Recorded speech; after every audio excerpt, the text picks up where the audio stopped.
Okay, hey everybody, we're live. Woohoo! It's better than the alternative.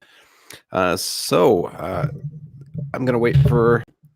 Well, I'm gonna try not to do that again, and I'm gonna wait for a couple people to show up. Hopefully, they're going to. 10 o'clock, January 24th, 2020. Starting this year out right. I want to see what you guys thought about the thumbnail picture.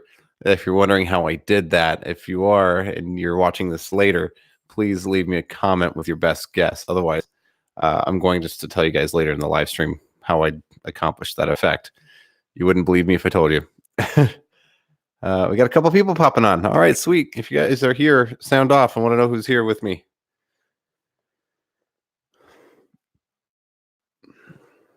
And what are we drinking today? Today we are drinking Coca-Cola. Not sponsored, but should be. I mean, look at the red. Look at that. Look, is there a similarity in the design language? Perhaps. Nothing more iconic than Coca-Cola. Got that, and well, we also have over here we have a big kid drink. Yeah, so that's off screen, but no, it's here. Hey, Justin. Thanks for being here, man. This is kind of fun for me. You guys want to see like a crazy mirror paradox world? I signed into another account to see how I showed up. And I'm looking at my own live stream on my live stream. It's kind of crazy. Hey, Don. Nice to see you. Man, you need to get some more sleep, brother. Sounds like you never sleep. You stay up to watch my channel and you're working the rest of the time, which I'm hugely honored by, but gotta look after you too, brother. So don't overdo it. Yeah, thanks for being here, guys. This is really fun for me. I love doing this. Look forward to this every single week. I want to bring up that I think next week, if everything goes the way that I want it to and kind of need it to, then this time next week I'll be in Austin. So what I'd like to do is I'd like to try to plan to do my live stream for next week on Thursday. I know it's kind of a break of protocol, and I'm kind of got you guys used to seeing me here on Fridays, but I'd really like to see if I could live stream from the Modern Road compound. I think it's just too cool of an opportunity to miss. So there's some question about maybe me going or not, but if I do go, I'd like to switch the live stream to Thursday. I'll give you guys as much notice as I have whether or not I'm going to still go. And yeah, if you guys are cool with that. You sleep when you're driving to work. That's not safe. They say that driving tired and driving drunk are basically the same thing. You have the same cognitive awareness. So just look out for yourself, okay? Yeah, I'm gonna see. My hope is I know I can stream from the space. Of course, they've got amazing internet out there at the compound. But what I'd like to do is either live stream from my phone, before I start filming or something. That would be cool. Maybe I'll do like a little, preamble live stream thing where you guys can see kind of the behind the scenes a little bit, or see us walking up to the bar or doing the road trip or whatever. That might be kind of cool.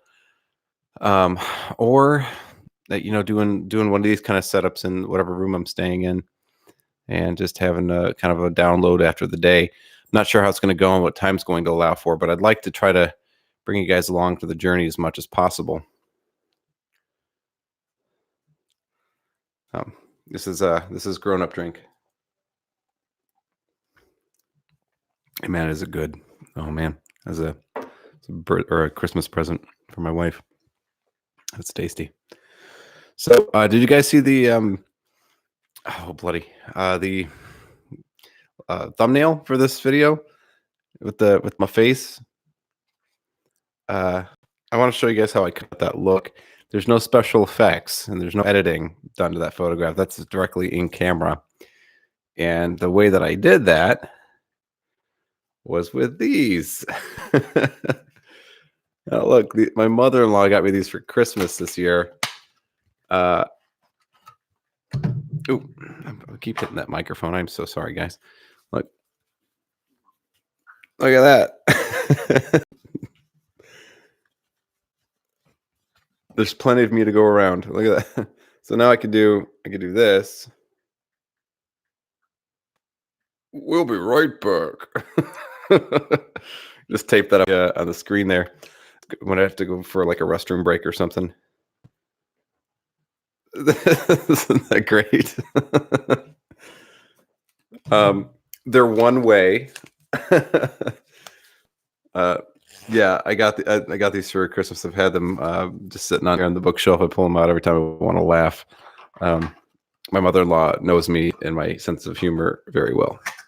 So, yeah, love these.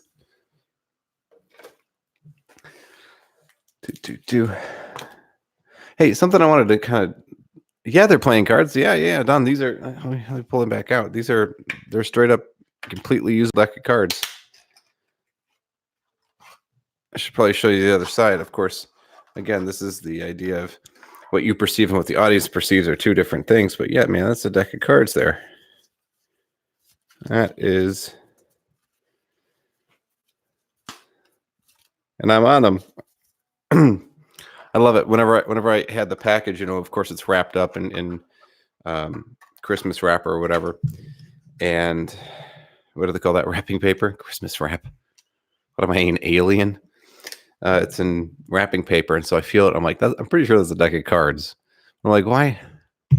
Oh, she gave me a deck of cards. She knows I've got so many decks of cards. And I open it up, and I'm like, yeah, but I don't have any like that. It's just, that tickles me a lot. I really like that.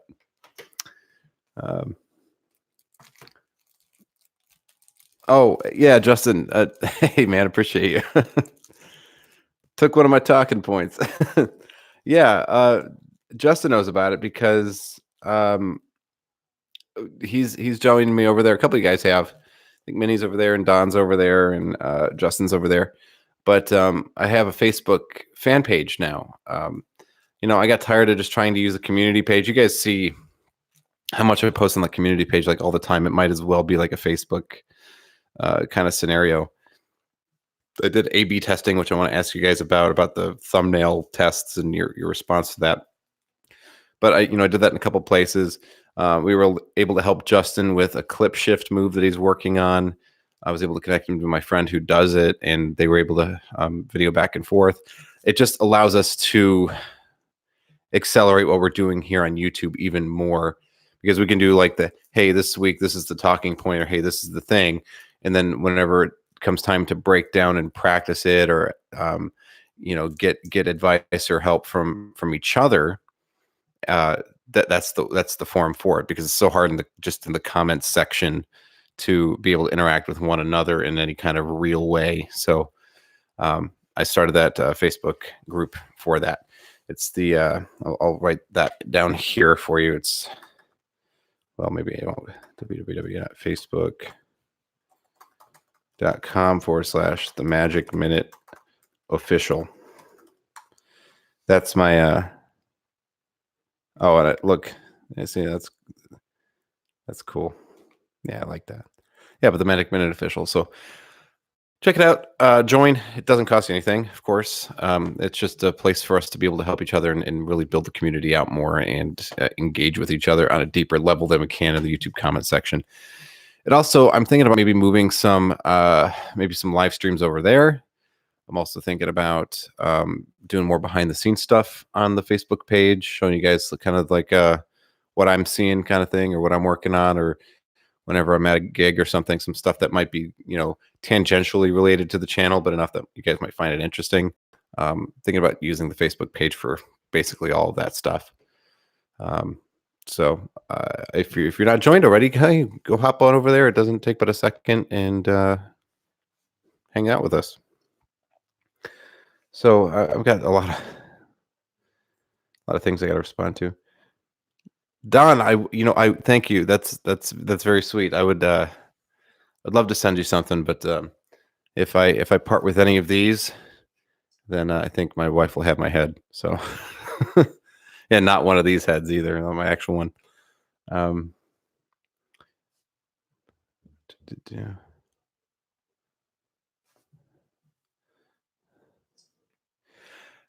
Okay, see, that's a real problem. If my posts aren't going out to everybody on the community page, you know, I love YouTube.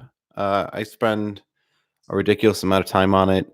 Of course, not only just with just being a creator here, where I'm making videos and doing the live streams and all that kind of stuff. On the work side, I probably spend about 10 hours a week on YouTube, just shooting and editing and doing all that kind of stuff and doing the live streams.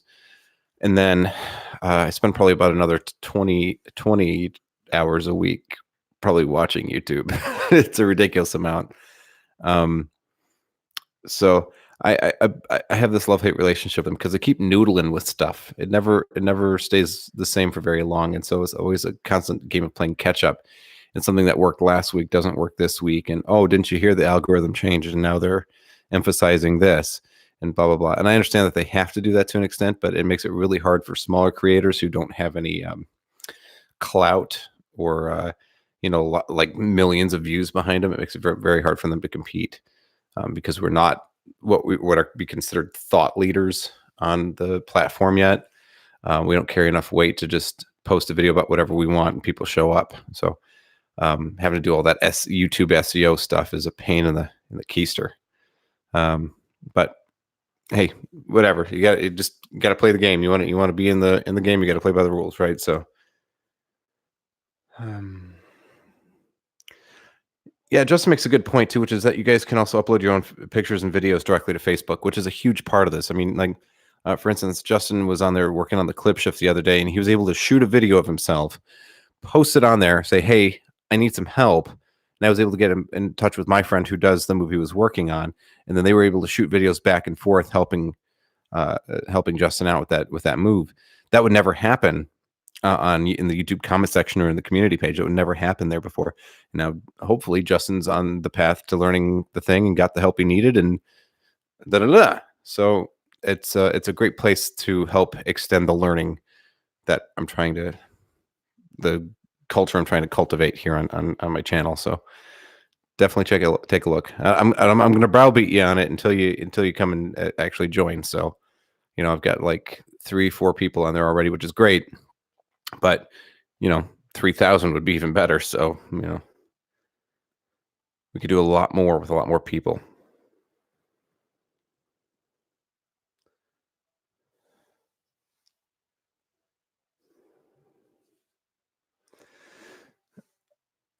Yeah.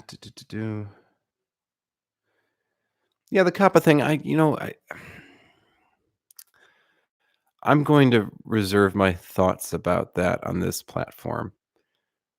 If you want to hear my thoughts about it, or you want to talk to me more about that, I'll be happy to do that with you on Facebook. I've got some thoughts, but I'm just going to keep them to myself. Yeah. What do we have here? We have Brad Newman says, "Not sure what you planned on covering today, but I've got a question. What type of clothing do you find best during professional performances? Do you dress to aid your work or just casual?" Thank you for the question. So the clothing should reflect your character and the environment that you're in. Um, like a clown is always going to have to wear a clown suit, right? And always going to have to wear makeup of some sort. So they're identified as a clown. So there's always like in that situation, it doesn't matter if you got hired for a business luncheon or something, like they hired a clown, so you're going to show up as a clown. Whatever you want to wear and whatever you want to be known for wearing, wear. If you're out with friends and you're just dressed in however you dress, that's fine. But whenever I'm booked for a show, I'm always in a suit and a tie, always. Unless the people at the party are not wearing a tie, and then I'll take the tie off, but I'm still wearing the jacket. And part of the reason, if you guys have seen my jacket, it's a red jacket. I do that so that I stand out in the crowds whenever I'm performing, and makes it a lot easier to go, "Hey, did you see the bald guy in the red jacket?" I'm the only bald guy with a red jacket in the whole room, guaranteed. So it's very easy to come find me if you want to see some magic. You have to wear what's comfortable for you, but you have to if you're doing this for hire, you have to have some kind of professional image, even if you're That doesn't even necessarily mean like a suit. Like it could just mean if you have some kind of costume, if you always wear like a tan jacket with a gray shirt and blue dark wash blue jeans, like you wear that in all of your promotional photos, and you're always wearing that, and you're known for wearing that, then that's what you wear because they know that's what they're buying, right? So there's that. Um, I don't see a lot of magicians or a lot of people hiring magicians that look hyper casual though. Um, you see all the street videos with Danny Garcia and Justin Miller and all these people who like are wearing street clothes. Well, they were hired to wear street clothes to shoot those videos to make it look like they're performing on the street. That's a costume. When they're performing in their professional sets, guaranteed they're wearing some kind of nicer clothes, a suit or something like that. Just, you have to present the professional image. Unless you're David Blaine, and David Blaine can wear whatever he wants.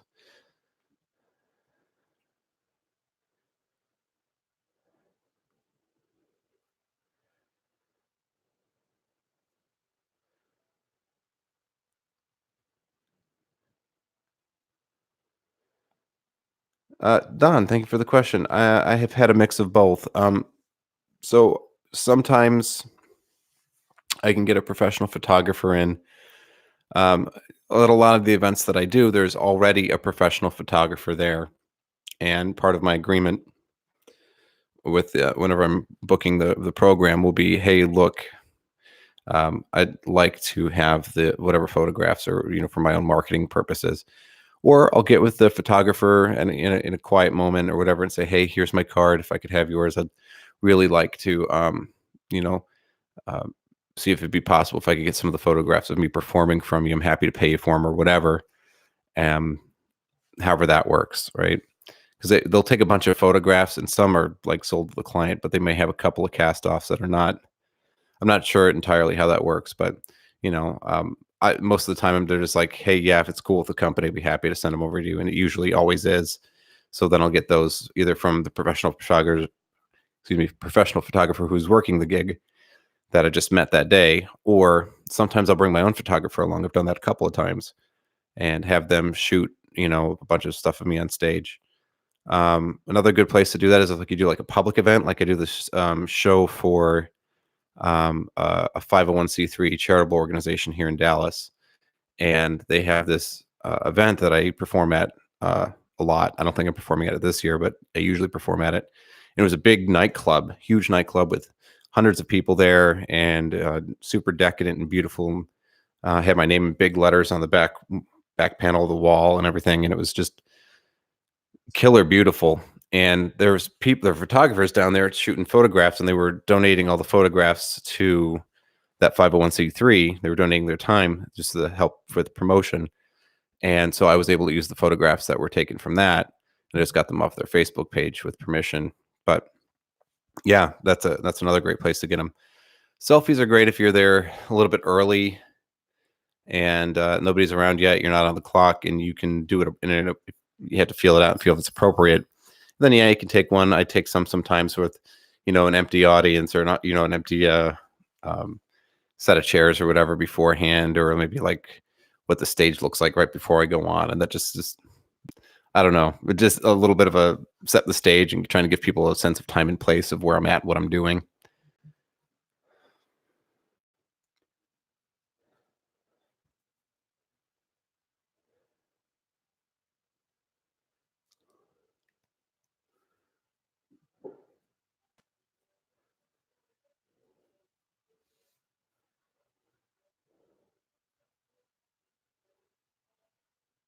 Oh, see, that's cool. Yeah, I like that. I like that, Dustin. That's cool. You got wait, is that the playing card design? Is that the one I saw you doing in the video with the clip shift? Was that your design? I was wondering where that shirt came from.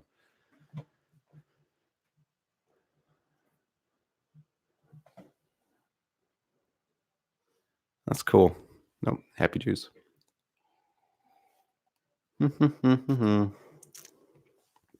As good as Johnny Walker Black. It's delicious.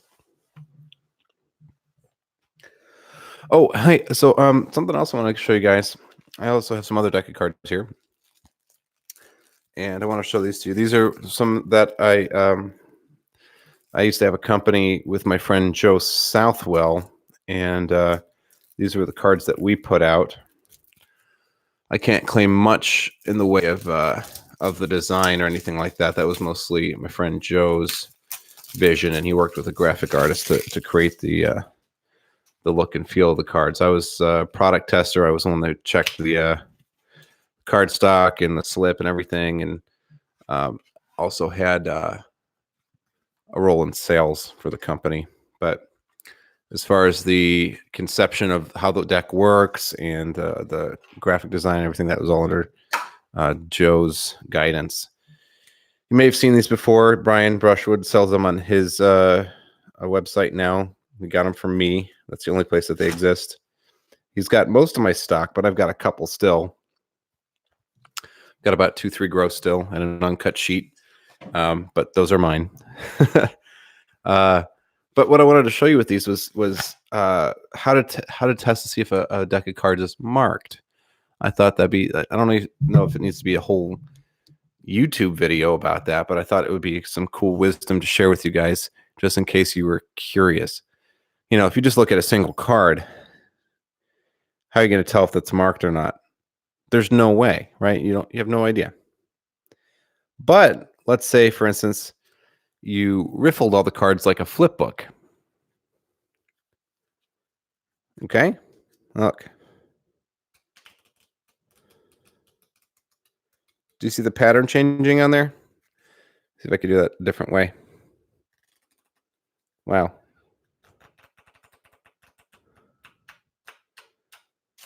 Do you see the pattern changing in that one section? If you take a deck of cards and you do that, and you see any kind of change in the ink, you know that there's a marking. You may not be able to read what that marking means, but you'll at least know it's a marked deck of cards, and you can do that instantly with any deck of cards. You go, yep. Little useful little tip. And the reason I bring that up is because I used that just recently. I got the, after I shot that interview with Diamond Jim, he gave me a deck of his playing cards, and he said they were marked, and I thought, well, that's cool. But like in the box, they don't give you like an idea of where the marking is or how to find the mark. And I was like, well, it's somewhere in there. Well, okay, I'll use my old standby knowledge about that, and I was able to find the marking system by using it like a flip book. And now I know how they're marked and where they're marked and how to read them. So I was able to do that just by picking them up. So if you ever are wondering if a deck of cards is marked, you can check with that technique, and it should help you. Just a little future knowledge stuff.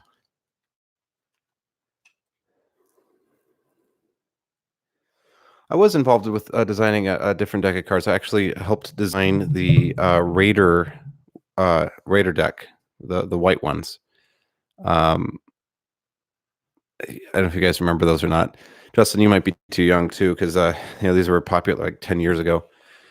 But I used to work for a company called Magic Network, and they were based in Sherman, Texas, which is about an hour north of me. It's just shy of Oklahoma. And there was a magic startup that wanted to create magic videos and playing cards and all this kind of stuff, and kind of compete with Theory 11 and Illusionist. And they had the Raider deck is what they had, and it was a cool deck of cards. I liked them a lot. I thought it was great. They offered me a job, was paying me more than I was making hosting at a restaurant, so I decided to go do it. And well, that relationship had it's tumultuous, but that's a story for another time. But they kind of sold. Well, I was a sales guy for that place too, so I sold out 20,000 decks of cards, and then completely saturated the market. Nobody else could possibly buy any more cards. They had all the cards they needed, and we were like, "Great. Well, what do we do?" I said, "Well, we can make a variation on the Black Raider deck and make the White Raider deck." And so I mocked up a couple of ideas with inverting colors and different color values and that kind of stuff, and came up with something that looked pretty cool. And then we sent it over to a graphic designer, and they made it real. And then we made those, and then those went out, and it was cool. So I had a hand in developing those. So if you have a White Raider deck or have ever seen one, that was my idea. You're welcome. uh, but yeah, I'm thinking about making another deck of cards. The thing is that I have to turn this channel profitable to keep growing and doing other things and to create projects like that. But something I would like to do is when I have the money to invest in it, is create a Magic Minute deck of cards with a cool custom design and everything. I'll get in touch with whoever Diamond Jim uses for his deck designs and see if he'd like to create one for my channel. I think that'd be really cool. It's a back burner idea. I think something I want to do in the future, but gotta plan for that for the future. I'm reading your comments, so I'm still here. I'm not ignoring you guys. I just want to read what you've written to me.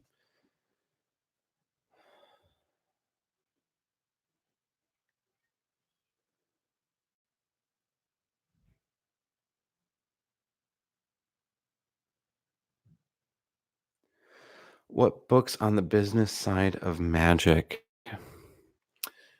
The only other book that comes to mind really is Michael Amar put a book out that that actually has a huge amount of value for magicians who are trying to do it for a living or business. Which book is it? If you'll bear with me, I will look it up, my friend. I'm looking it up. If you guys want to come here with me, don't click off the channel, off the live stream. But I'm going to llepub.com. This guy, if you guys don't know about this, this will change your life here. You will spend so much money on this one place. llepub.com. L&L Publishing is one of the largest magic publishers in the world today. And Mike Lamar has done quite a bit of work with them. And I bought this book. Oh, they have both DVD downloads that you can use to download the video files.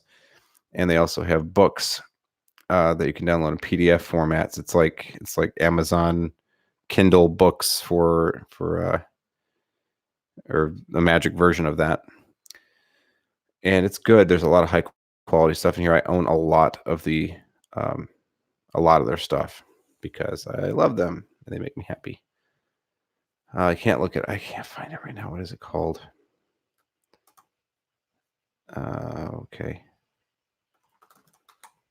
Is that going to work? I have to log in. Otherwise, I'm never going to be able to tell you what that name of that book is.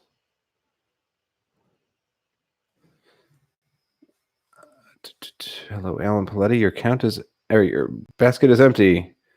What do I got? Show all orders. Michael Amar. When did I buy it?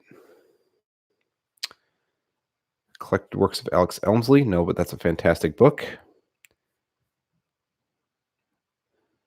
Charlatan's Handbook. I didn't like that one that much, but it's not because of the book. It's because of me.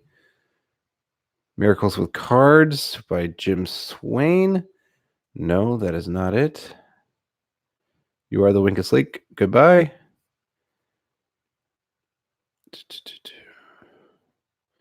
I'm looking for you. No, not Lake Tahoe Card Magic.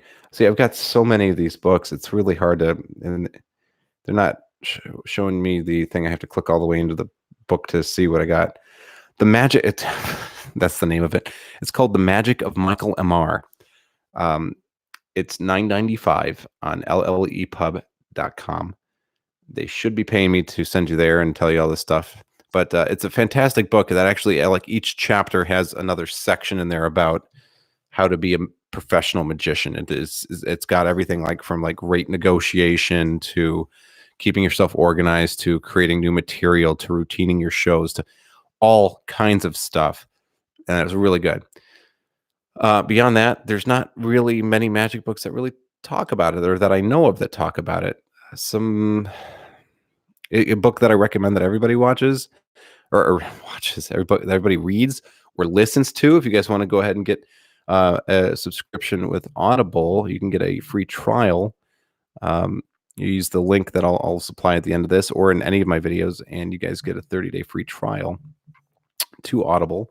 And you can get Chris Voss's excellent book, Never Split the Difference. And this is a fantastic book that I use all the time. This guy was FBI hostage negotiator, and is teaching how to use the negotiation tactics that they learned at the FBI and use them in business or in personal relationships or wherever you need to negotiate, which is just about everywhere.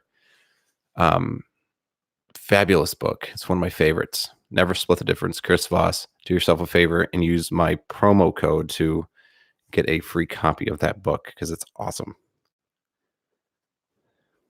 We're checking the backs. Yeah. Yep.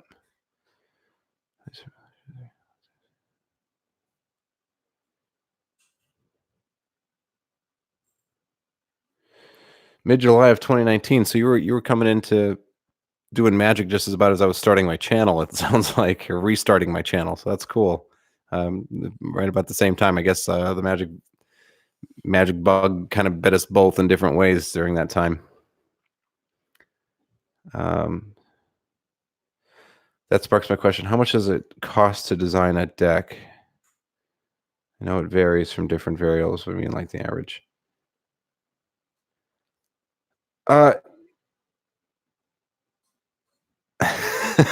Justin, I need to put you on the payroll, man. Thanks. Thank you. So yeah, that's a good question. You're probably paying about $1 a deck, but you have to order about 20,000. So rough estimate, about $20,000, $25,000 to order a run of playing cards. Hope that answers the question. Quick reminder for viewers just chiming in. Make sure you check out the Magic Minute on Facebook. Yeah, you should. It's awesome. No, I didn't tell him to say that, but I appreciate you saying that because yeah, you guys need to check it out. Random question: who is your favorite living magician? Who do you know personally? Leaving out Brian and Jim. I know a lot of magicians personally. A short list is who I haven't met or don't know yet. I've never met Lance Burton. He's somebody who I hope to meet someday. I've never met David Copperfield. The people who are alive. I mean, I could say I never met Harry Houdini, but I've never met anybody who's dead. Yeah. So my favorite magician, that's really hard to say because I admire magicians for a lot of different reasons. One might be their business acumen. One might be their skill with sleight of hand technique. It might be, how funny they are. So it's really hard to pick a favorite. I mean, overall favorite, and this is me kissing a lot of butt because he was my friend and mentor, but David Hyra, probably. He's somebody who I admire immensely because he really he changed everybody's minds and kind of blew everybody away with what you could do and what you could earn as a magician. And I've just been very impressed with his business acumen and his smarts and his kindness that he's shown me and the mentorship he's given me over the years. So probably David. No, I'm not a magician that talks to dead people, and I'm not a mentalist that talks to dead people either. I could talk to them, but if they say, I'd be surprised if they say anything back. That's that's the cool part. If that happens, anybody could talk to a dead person. That's not impressive at all. Talk to is easy. Talk with is a little more challenging. Happy juice.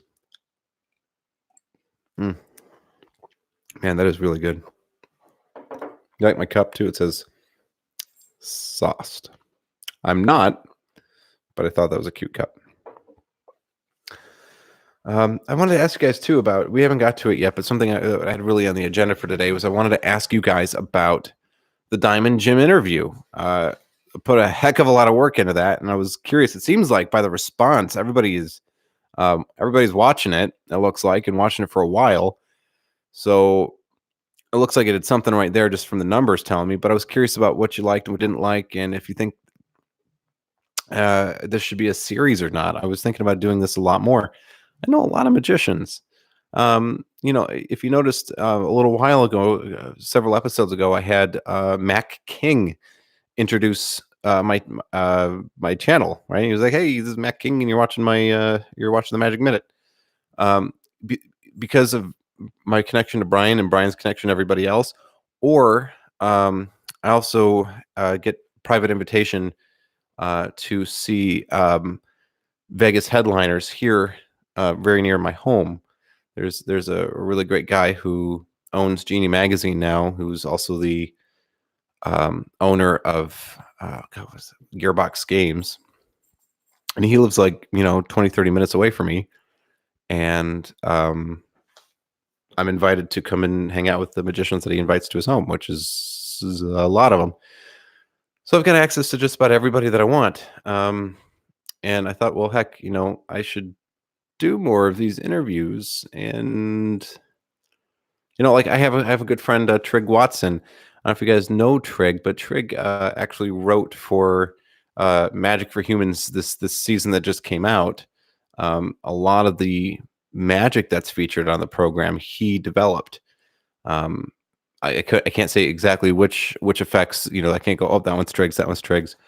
But he's done amazing work on that show, and I'm very proud to know him. He's been a good friend of mine over the years, and he's somebody who I think is very interesting, and I would love to interview and bring on the channel so you guys can meet and kind of see his side of stuff, because he works more on the corporate side, and he also does cruise ships. That's the big part of what he does is the cruise ships, and so he's got a whole other perspective than Jim and I do. So I thought maybe, well, heck, if you guys like it, maybe I'll keep doing a series like this where I bring on magicians and interview them so you guys can get different perspectives, and it's not just me telling you what to do.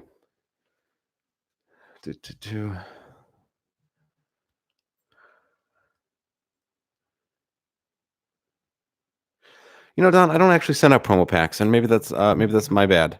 There's a lot of different wisdom on that. There's some people who say, you want to put together a DVD with a video performance of you, or maybe a USB stick now because it's more modern, and then maybe like an envelope, full color envelope thing with some information and a sales letter and all that kind of stuff. The thing is that you have to be really sure that's a client that you're fairly likely to get, and that the payoff that you get is going to be worth the amount that you're spending for marketing. If you send out promo packets to everybody, what's going to end up happening is you're going to just burn through all of your marketing cash, and you're not going to see very good returns on that. So a promo packet would be something that you would send out if they've asked you for more information. If they've specifically asked you for more information, I would send. I know some people use like mailers or sales letters, that kind of stuff, and do mail marketing. And then if people go, yeah, that's really interesting, send me your information, I'd love to have it. Then you send a promo packet, if they're a big client. But honestly, most of the time what I end up doing is I end up just reaching out. I reach out to them. I look for the person that can make the decision for hiring me, find who they are, reach out to them, say, hey, here's who I am, here's what I do, here's why here's my benefit to you, and here's how I solve the problem that you have, and I'd love to meet with you for lunch or for a coffee or whatever, and meet you, something like that. And that's how I generally do it. If I'm doing a cold call, most of the time it's inbound marketing right now, or it's inbound calls from whenever I'm up performing and I'm handing out business cards and that kind of stuff. And in that case, or if you're trying to set up with an agency or a destination management company or somebody else who might hire your services out for their client, what you would want to consider is making sure in that case you have what's called agent-friendly promotional material.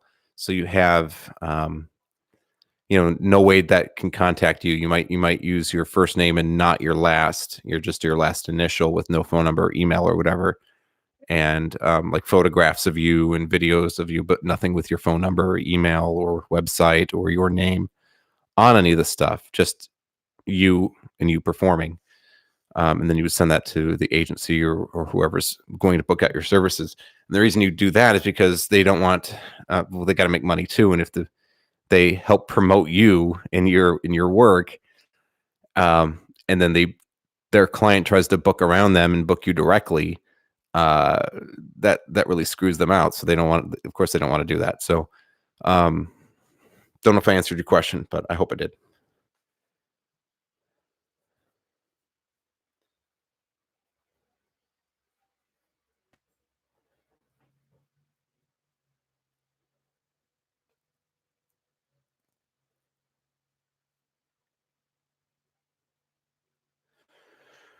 Promo cards for corporate events, and not birthdays, basically. Oh, and maybe restaurants. Well, hey, with restaurants, just go in and talk to them. So the thing is with restaurants, and you probably heard Jim talk about it a little bit, and I'll just mirror it here, is that you're never gonna get a chain restaurant. You're never gonna get a Chili's or an Applebee's or a whatever, Don Pablo's or whatever. I don't know what's near you regionally, but um, you're never gonna get a big chain. And the reason is that the decision maker is so far away, and that's true no matter where you're booking magic. If you're trying to sell your services, you always need to talk to the person who could actually make the decision. If you're talking to some person, if you're talking to a waiter at the restaurant, well, they got to ask the assistant manager. The assistant manager's got to ask the manager, and the manager's got to ask the district manager, and the regional manager, and the national manager, and the vice president of sales. And no, there's too much chance of you being misrepresented by having. It's like the game of telephone where they'll go back and they'll say what they thought the other person said about you, and they'll get it wrong, or it's not worth the effort for them to do it.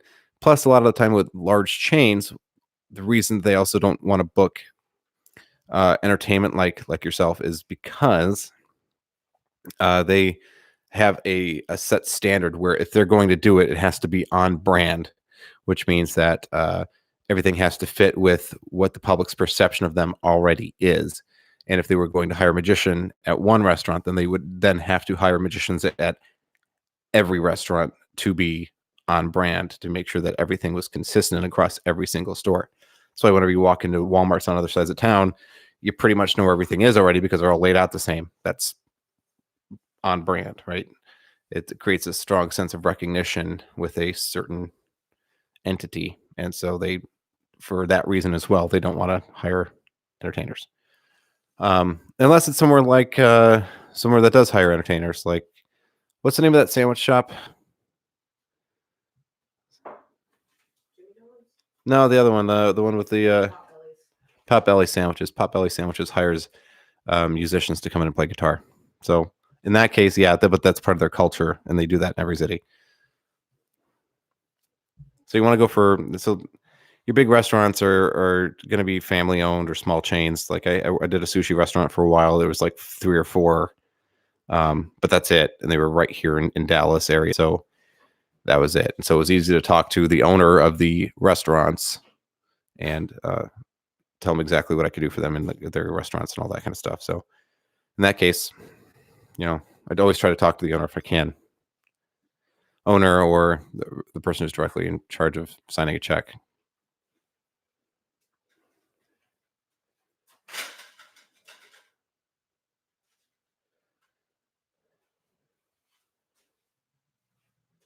Yeah, also another bad place to do it. I mean, you can, and I've seen some magicians that do it. I have a friend who does, but I don't understand how he does it. Places where they're doing like buffets don't work. The thing is whenever, here's an etiquette thing I'm going to teach you guys right now. You never want to perform for an audience that's eating. Never. And there's a couple reasons for that. One, eating takes attention too, right?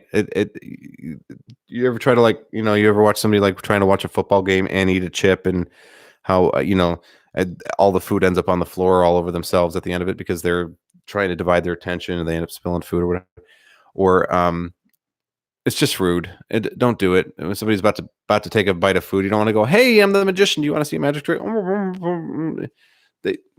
People are polite and they mean well, and you do too. But just avoid the problem in the first place and don't perform for people while they're eating. That's why I say don't do buffets, because buffets are really tough. When do you show them magic? Because if you're like saying, okay, well, I want to show magic Friday nights at a buffet restaurant, Golden Corral or something. When? When do you do that? Because you go in and people immediately when they go in, they're in line, they buy their food, they start putting food on their plates, and they sit down and they start eating it. Where in that dining experience do you perform for them? You say, oh well, at the end of their meal when they're done eating, right? No, because it's a busy Friday night. They have to turn tables, so they have to get people out so they can have new fresh tables for the customers coming in. Otherwise, you're slowing down the entire restaurant and the service because you're wanting to show your magic tricks. Guess what? You're going to be out of there inside of a couple days. Buffets, I don't understand them. I don't know how people do them, and I wouldn't recommend ever performing at a buffet place for that reason.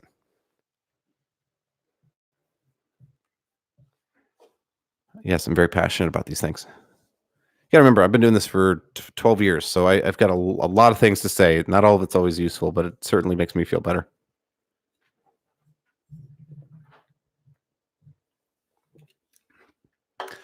So tomorrow's a busy day. I've got 2 shows I'm doing. I want to bring that up too. I'm doing a family show tomorrow early afternoon, and then in the evening I am doing a show in downtown Dallas near the fairgrounds, and that one's open to the public. And so my cat's destroying my couch right now. If you guys are in the Dallas area tomorrow night, I'd love to invite you and have you be my guest at the show. So if you are, please leave me a comment, and then the best way to get in touch with you, and I'll get that hooked up. Okay.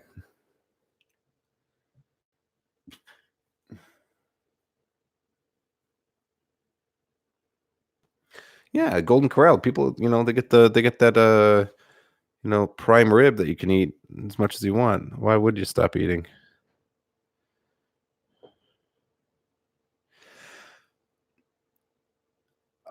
No, so it depends. If you're doing like walk around magic, which is what I'm referring to, if you're doing like a dinner and a show thing where people are eating a meal and then but like all the tables are faced towards a stage, and you're doing a stage presentation, yeah, you still do it after the meal, right? Dinner and a show.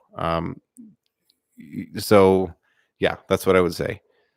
Um, but if you're doing like walk around in a restaurant, you're walking up to their table while they're sitting there and eating. The best time to do it is usually, and this is different for each restaurant because each restaurant does dinner service a little bit differently, but usually it's after the server gets the drinks and takes the order. Because you have to think about this, right? So the server's going to go in. They're going to go, hey, what can I get you to drink? Blah, blah, blah. You're still looking over the menu. Sure. She comes back with the drinks, and then she takes down the orders, right? That's giving everybody enough time. They know what they want to eat. She takes down all the orders. She goes to the kitchen, sets in the orders. Now you got about 15 or 20 minutes while the food is being prepared before she comes back with food. That's your window. You've got, somewhere in that 20 minute window is whenever you are going to that table and performing if they want to see something.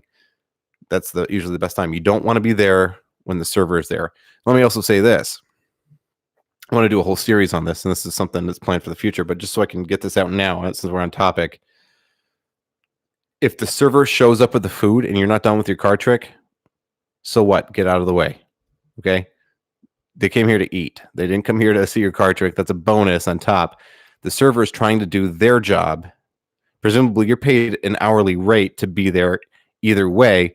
Check your ego and let the server do their job. Because if you're standing in the way and slowing them down, again, they're not going to like you. You're going to have a hard time. You're going to be out of there in a week. I'm bringing that up because that's something that just recently happened at a place that I perform.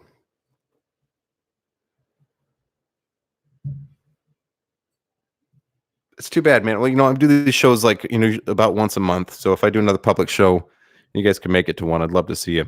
I'm supposed to talk to one of the bookers for TAOM. I was supposed to talk to them yesterday. I missed my chance. Tried to call them today. Wasn't able to get a hold of them. And so I'm going to try over the weekend, maybe. Him and I are friends, so shouldn't be too big of a deal. But I'm trying to talk to him because we're trying to figure out whether or not I'm going to be at TAOM this year. And if you're planning to going to that, I'm planning on going to that, and it would be really cool to all hang out. Minnie, I know you're going to watch us tomorrow, and bless you. I hope you had a good night tonight. Um, I'm still working on that. I'm hoping that I'll be able to come to TA and meet you. So still planning on it. Still planning on it, but trying to work out some logistics. Cheers.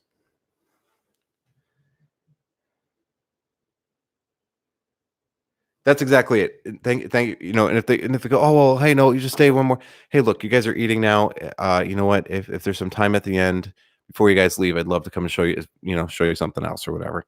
Something that I do is, if I see the server out of my periphery where I know they're about to come, what I'll do is, and they got say they got a signed card or something, and be like, hey, hold on to it. We'll finish that up in a little bit, or bring that back in next time that you're here, something like that. But then get out of the way, right? That they're not there to see you. Like there's so many restaurant performers that just are there to stroke their own egos, and this is my place and this is my territory right now, and I'm establishing my dominance in this space at the moment. It's like, no, it's not, dude. You don't belong here. You are non-essential personnel. You are I mean, you do, of the functions, sure, you serve a good role in a role that is worth being paid for at a restaurant, and there's a lot of problems you can help solve. But as far as like essential personnel, you are not it. That's the cooks and the servers, and maybe the manager, right? Like, well, definitely the manager, but like, I've seen a restaurant survive without a manager, right? You get an experienced server that's been there for a while. They can take over, wear the hat for an hour or a couple hours. A magician is not essential personnel at a restaurant. They are an enhancement to a restaurant, but get the hell out of the way. If anyway, I've got a lot of things to say about that, but we'll probably save that for a future video. Oh, hey, there's Jordan is here. Sweet. Guys, this is my friend Jordan Palmer. He just logged on. He's the one who helped out Justin on the Facebook page. So if you're not a member yet, go join there. Jordan and I go back many years. We are very good friends, and he is one of the professional photographers that I was talking about bringing with me to gigs. He has saved my butt on so many occasions and done me some really solid favors. And here's to you, Jordan.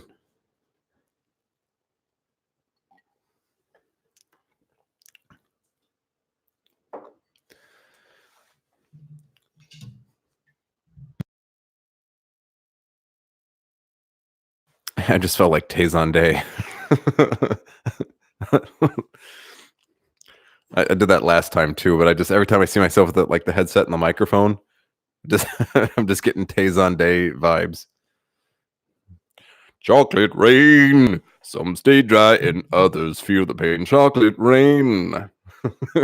Sorry. It's actually a cool song. But it has an important message in it too. So listen to lyrics.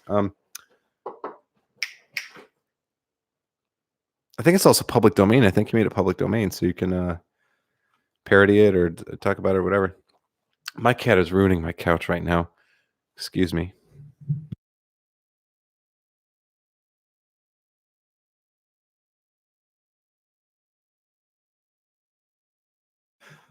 Yeah, like we just bought this new couch, and the cat started going. I'm like, why are you doing this? Why? Don't ruin my kids. We can't have nice things between the boy, and the cats. Things get broken and destroyed in a matter of seconds.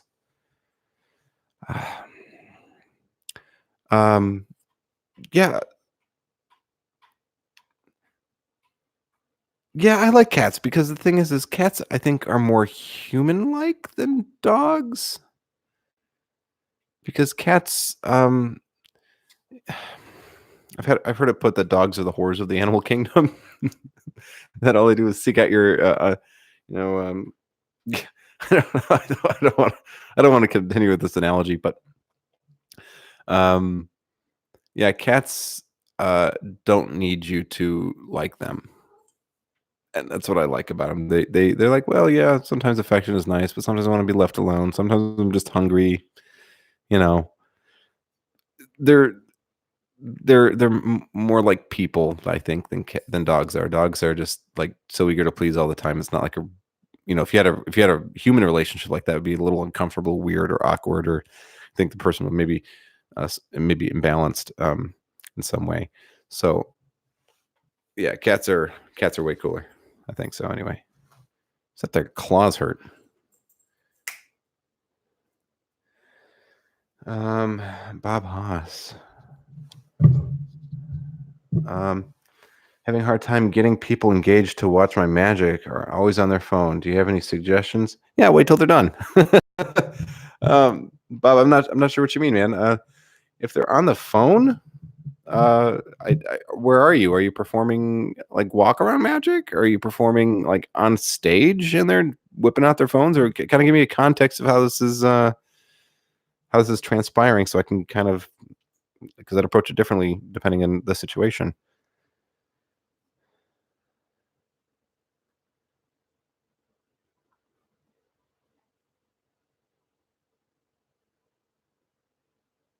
Yeah, Jordan, I feel exactly the same. I said, no, I don't want a cat. I don't like cats, blah, blah, blah. And then my wife brought home one of the cats. And her name is Schrodinger. And we got her like 7, 8 years ago. And she was my fluffy kitty. I didn't want her. I didn't want anything to do. I was like, don't bring a cat in this house. I do not like cats. And she was like, but she's so cute. She's so cute. And I went, yeah, okay. Yeah, okay, fine. She can stay. And I said, but I get to name her. She said, okay, what do you want to name her? I said, Schrodinger. So I have Schrodinger's cat, and my other cat is named Mr., and that's because Harry Dresden from the Dresden Files has a gray cat named Mr.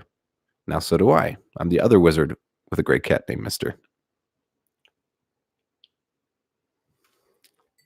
Also, the Dresden Files, if you haven't read them, they're awesome. You should read them. I'm a huge fan of Jim Butcher and the Dresden Files series. So the good news is, too, if you're just finding out about the Dresden Files and you read it and you go, oh my gosh, I need to read more, you'll still have like 14 or 15 books ahead of you. So you'll be fine and you'll have lots.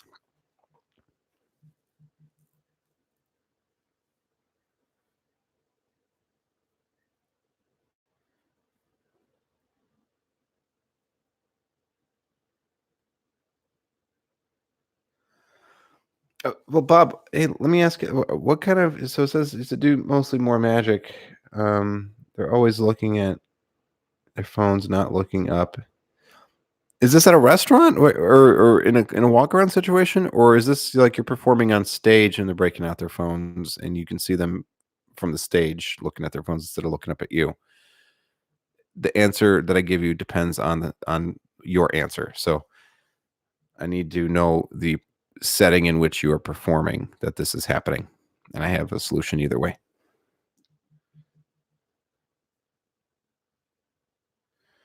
Yeah, Schrodinger's cat. No, Schrodinger is he's not around anymore, but he had this thing called the Schrodinger's cat. It was the problem of going, hey, well, the cat's alive or dead. It was trying to describe the uncertainty principle in quantum mechanics.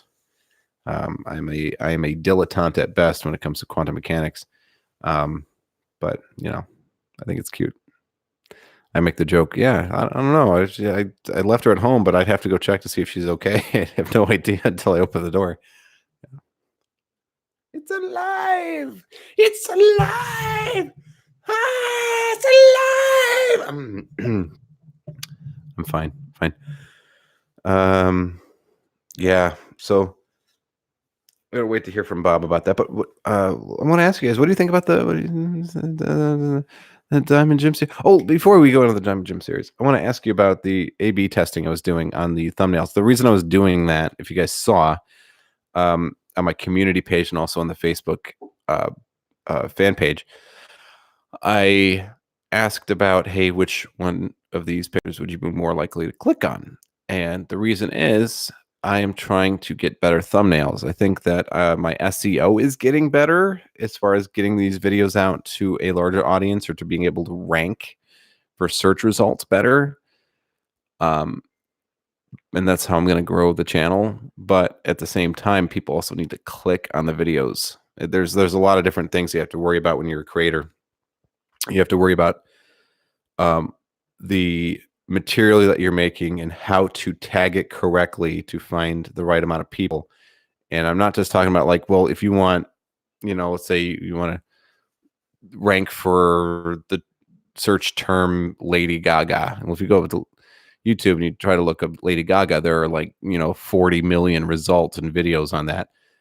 There's no way you're gonna get found. So you have to try to use longer tail keywords or find keywords that are related to Lady Gaga that you have a chance of showing up for, and with a smaller audience, because it's based off of your clout, how many subscribers you have, how much watch time you have, how many video views you have.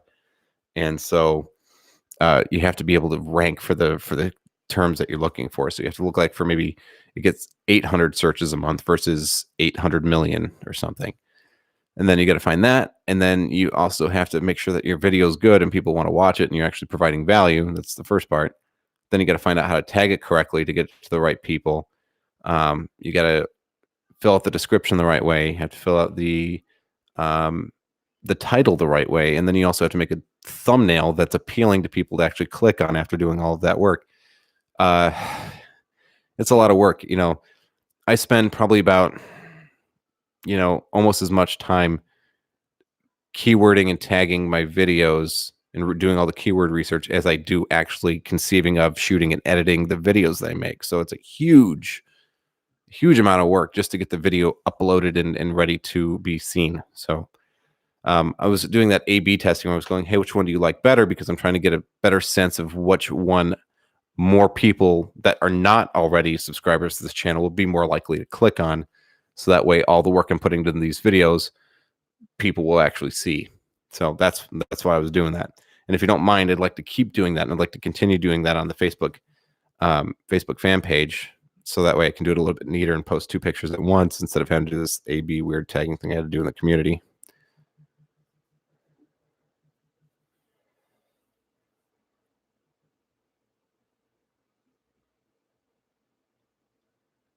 Oh, I see what you mean. JNC, yes.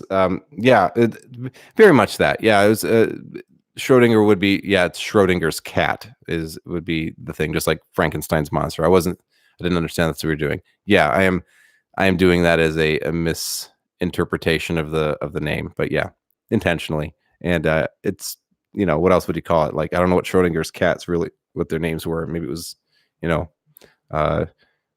Joseph. Actually, so yeah, Schrodinger just makes a fun allusion to that whole scenario. But yes, I get what you mean.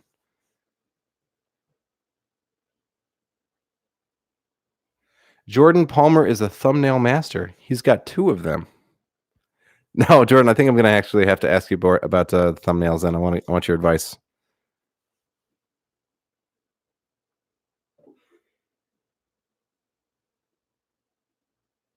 Hey, Matthew, thanks for being here. Matthew Ellisor. He's on the YouTube channel watching me do these voguing things like Madonna. Thanks for being here, man. My kiddo, I've been training him Pavlovian style, ringing up Schrodinger and Pavlov in the same day. Trying to get him to go to bed and stay in bed at the correct time. Somewhere along the way, his body clock got shifted weird, and he just would not go to bed for anything, and would come out a million times asking for this and that and the other thing. And if anybody you guys have kids, apparently this is a pretty common thing. And I've been working on getting a better routine down for him so that he knows, hey, it's time for night. His body can start getting ready to go to sleep, and he knows what to expect at the same time every night. And we've been slowly, like 15 minutes at a time, pushing it back to a time that mom and dad think is appropriate for him to go to sleep, not just pass out from exhaustion.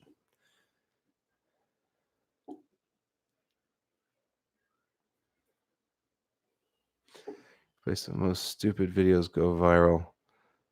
Well, I can do stupid videos. What is that? This is some bald guy talking in a room. This isn't exactly Academy Awards winning performance, but yeah. Let's see. The most stupid videos. Facebook is a lot better for that kind of stuff. Clickbait titles and thumbs should be punishable by electric shock. Yeah, yeah, that's true. The thing is it's hard. It's a hard balance, because I don't think it's clickbait if you deliver on your promise, right? You want people to click on the video, and you want them to be curious, and you want them to come inside and see what the video is about. But you also don't want to like, oh, doctors hate him for, this one simple trick, or drivers in Texas are about to be really mad about this. Like, if you like don't have anything, like, those are useless titles. I think you need to tease the promise of a good answer and a satisfactory answer in the video without, any more investment from the audience. The thing is, whenever you ask them to make yet another investment in you after that you can start to wear the people thin.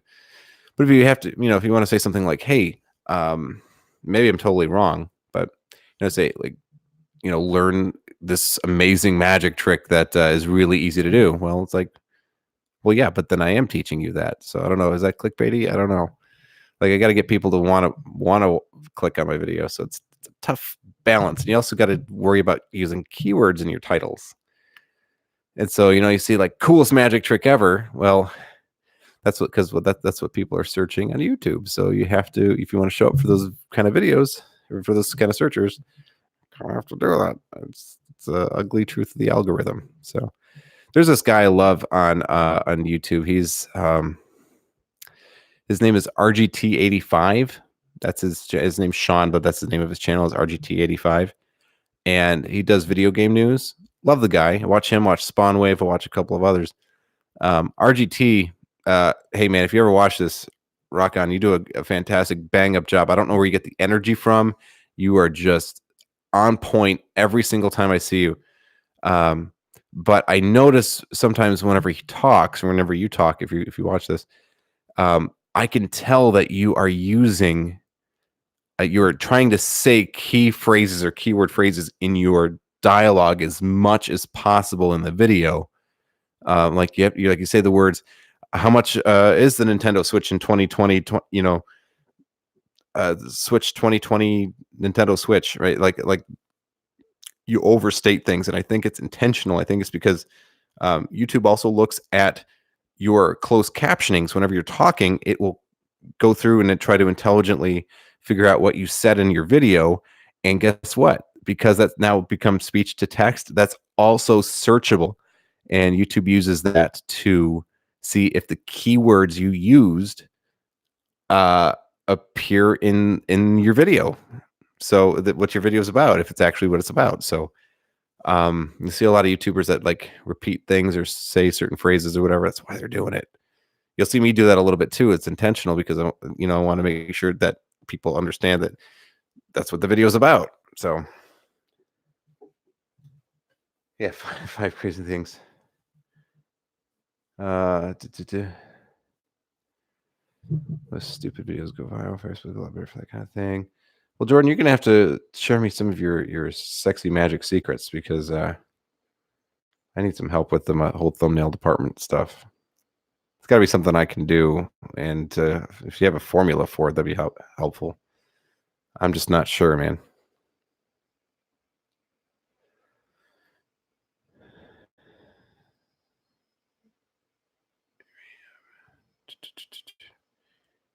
If you deliver, I'm cool with it. Well, I always try to deliver. Hopefully, my viewers can attest to that. I'm always trying to deliver the best quality product that I possibly can, and I always try to make good on my promises, whatever they are. Yeah, why Texas drivers are dropping their auto insurance. Simple hack. Yeah, you see like that picture of like the like weird pebbly knee thing, and it's because it's like somebody who like kneeled on a thing of frozen peas or whatever, and their knees look all weird and dimply and stuff, and they go, oh, this disease, you got to watch out. By age 35 you've got, it's like, no, that's a picture of somebody who was kneeling on some frozen peas, like, which is a terrible thing to do. That's a very painful, torturous thing to do to somebody. But yeah, you're like, no, this has nothing to do. It has nothing to do with what you're talking about. People are just clicking to see if they get to see the picture and what the explanation for the picture is. That's terrible.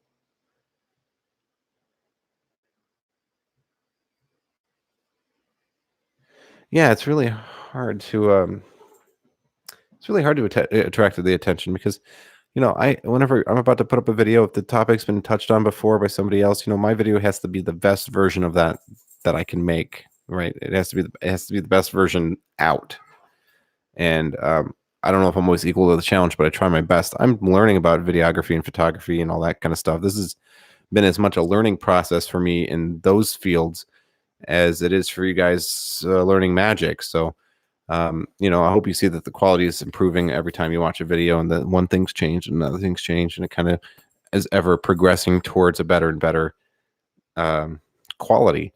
But yeah, something else I have to do whenever I'm looking at thumbnails, I have to look at what's already out as far as thumbnails and make sure that mine is different from all the other ones. So if like all the other ones have kind of like a reddish background, mine ain't gonna have a red background. You better believe it, because you can't look the same as everybody else, otherwise you won't get clicked.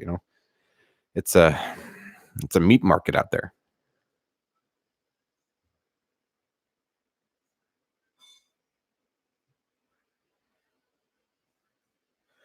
Yeah, I actually, Don, yeah, I actually do work out of my pockets, but here's a secret tip. Okay, here's a pro tip. Even if you can work out of your pockets, still bring a case in with you. Walk in with a case in your hand, and then you can perform out of your pockets.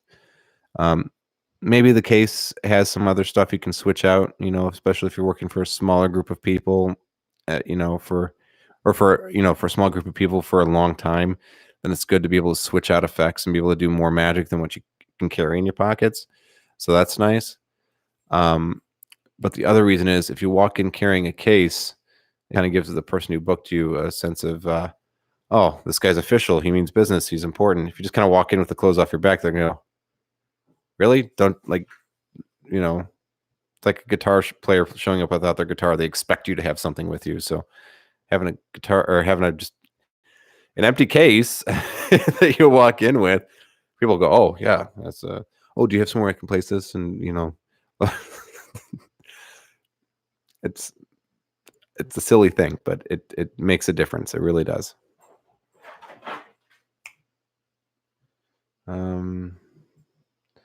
Sure to use to click, but then sure to pay up. Yeah, I try to. Technology is getting pretty creepy. I have this thing, this Echo device, I'll say, this Amazon device over here, and it reminds me a lot of the book 1984. With the little mirror in the wall with the radio that you could never quite turn off, just turn down, and it was spying on you constantly. The author thought that they would be forced into people's homes with a dictatorship, but funnily enough, we pay good money to put them in our own homes of our own volition. It's terrifying. I don't like it. Yeah, things are getting creepy. They've got deep fakes or a whole thing now where they can imitate anybody's face and vocal patterns. It's getting very sci-fi out there. Very sci-fi. We'll see how society reacts to all of this stuff in the coming years.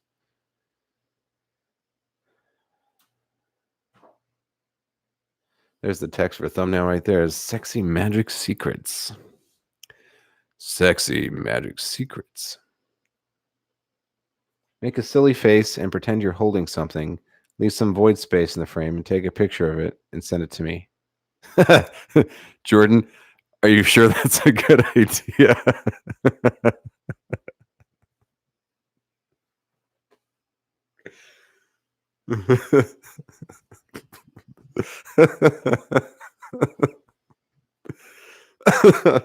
Man, I just got a visual. I was like, I don't, nah, man, nah. Like, that's setting me up for something. I don't. Make a silly face and pretend you're holding something. Leave some void space in the frame and take a picture of it and send it to me. That just sounds like it could be so, like, not good. Oh.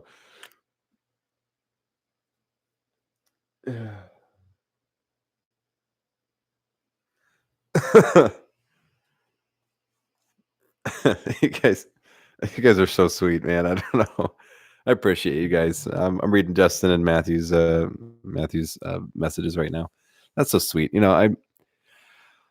I try. I'm trying. I figure you guys are giving me the pressure the most. I talk about this. I talk about this on the channel that people give you the most precious resource they have, which is their time, and that you got to do something valuable with that they're happy and satisfied with that exchange. What do you think this is? This is me hoping that I am giving you enough value that it's worth it to you to trade some of your life for. There's any other number of things that you guys could be doing right now, and that you guys are showing up and hanging out with me and watch my videos every week and comment and subscribe and all these things. Um, it's very encouraging, and it's also very humbling for me to go, wow, I got all these people who want to know what I think about stuff and show up to my live streams. And Don today earlier was, hey man, see you tonight at 10 o'clock or whatever. People are remembering my schedule for things more than I am, which is ridiculous. It's very humbling. It's very humbling. So thank you guys for the kind words and for showing up and being here and trading your life with me. It means a lot. So thank you.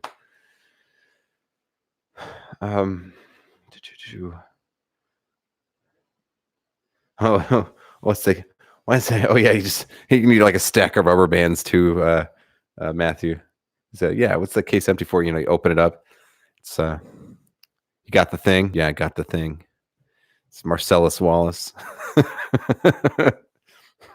Excuse me while I wash this down. That is a tasty burger.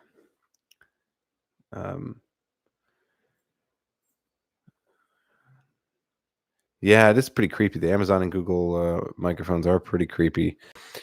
We have them here. We have 3. It's what are you gonna do? I don't know. We got sucked into the technology suckage, and there have been times where I'm like, maybe I should just unplug them and burn them, but we haven't done that yet. So I don't know. I still have this false sense of security and control over them, but we'll see.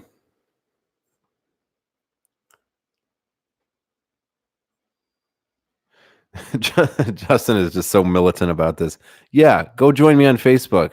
I got a whole fan page. It's awesome, or it will be awesome whenever you join it. It's not awesome now, but it will be after you join. It's been a lot of, I put it up and it seems like it's already taken some steam. People are getting stuff out of it. I posted a video just recently about Jeff Goldblum being on the Conan O'Brien show, and that was really cool. We did some rope magic, and that video's live there. It's a good place to post questions and share advice and tips and ideas and behind the scenes stuff and all that kind of stuff. It's a way to more deeply engage with one another and with me. So if you want to do that, you should join. Guys, I'm really sorry to do this, but it looks like we're probably going to have to bring this stream to a close. I've been going for about an hour and 20, and I've got a very, very full day tomorrow, starting early. Got a family show in the early afternoon, and then a stage show that I'm doing that night. So I think I'm going to call it a night, guys. I really hate to go, but I have to make sure I'm fulfilling all my responsibilities to every single facet. So please stay tuned. I have a really cool video for you guys coming up this Thursday. I'll tell you here because it's a little, well, no, I won't. I'll leave it a secret. But know that thumbnail that I'm testing is going to go on that video. So that should give you a little test of what I'm doing, take a little taste. But come back here next week for a tutorial because the will of the masses succeeded and you guys wanted a tutorial. I'm going to try to run the human piece after that, but I'm having a little bit of a difficult time getting in touch with the person and getting all the audio and video and footage that I need for that. So that might take a little bit longer. It might be a longer term project. So, but hey, you guys will probably see me on Scam Nation in a couple weeks, and we're going to do the travel video or live stream. that's another thing to remember. Live stream next week. If I end up going to Austin, the live stream will be on Thursday. I'll give you plenty of notice on the community page and also on the Facebook fan page. But I think I'll be doing the stream on Thursday night because I'll be arriving Thursday, shooting Thursday, going to sleep, and then waking up and driving home on Friday morning. So, yeah, I don't want to miss being able to live stream from Modern Rogue headquarters and maybe getting Brian to come in and be in the live stream with me. That'd be awesome. So I'm going to try to get that to happen. So make sure you are paying attention to the community page and you join me on Facebook so you get all those updates and know what I'm going to be doing with that. So with next week's live stream.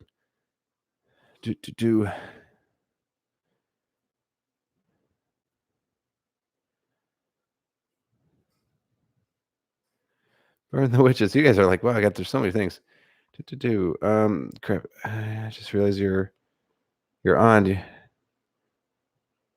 Ben, I am saying my goodbyes, sir. I am sorry. But hey, join me over on Facebook fan page.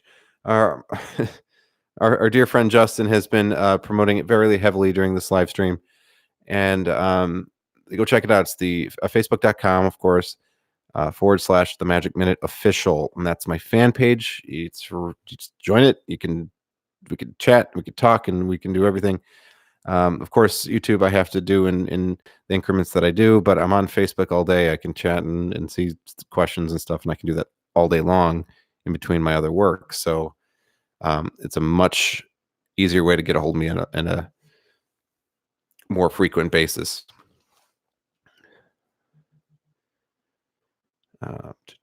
Burn the witches. So I'm just running through my comments here one more time just to make sure that I don't miss any kind of questions that I can answer real quick.